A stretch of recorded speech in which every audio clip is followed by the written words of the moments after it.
write a value of e to the power of ax into sine bx. Let's solve this problem by using by parts.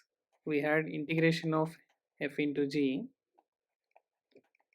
is equal to f integration of g dx minus integration of f dash of x into integration of g of dx again dx.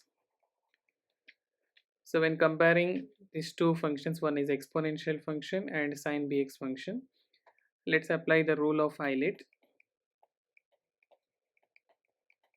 in an order of trigonometric function and exponential function.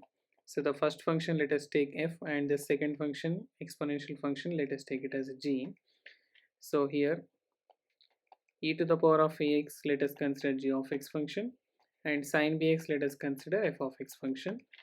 So we can write this is integral sine bx into e to the power of ax dx is equal to, so by using the by parts, so we can write sine bx into integration of e to the power of ax dx minus integration of differentiation of sine bx, that is b cos bx, into again integration of e to the power of ax dx, the whole dx. So let us consider this is to be I. So we can write here I is equal to sine bx into integration of e to the power of ax is e to the power of ax upon a minus integration of b into cos bx into integration of e to the power of ax, we can write e to the power of ax upon a. So let me write here dx.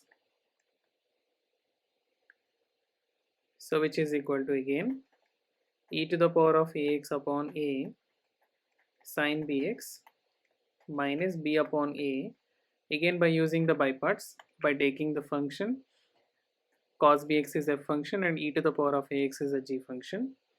So b upon a times cos bx into integration of e to the power of ax, we can add e to the power of ax upon a minus integral of differentiation of cos bx is minus b sine bx into again integration of e to the power of ax, we can add e to the power of ax upon a to dx.